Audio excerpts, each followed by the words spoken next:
L'amortissement joue également un rôle sur les distances de freinage, puisqu'il influe sur les reports de charge et sur le maintien du contact du pneumatique avec le sol. Même dans des très bonnes conditions d'adhérence et à faible vitesse, un écart non négligeable peut être constaté. Démonstration tout de suite.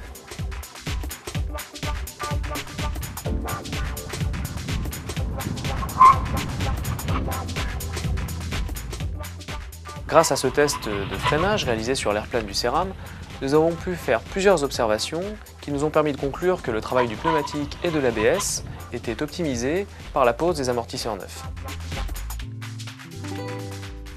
La première de ces observations concerne les mouvements de caisse du véhicule à l'attaque des freins, puisque ces derniers sont beaucoup mieux contrôlés et freinés avec les amortisseurs neufs. La deuxième observation, mesurée celle-ci, concerne la distance d'arrêt.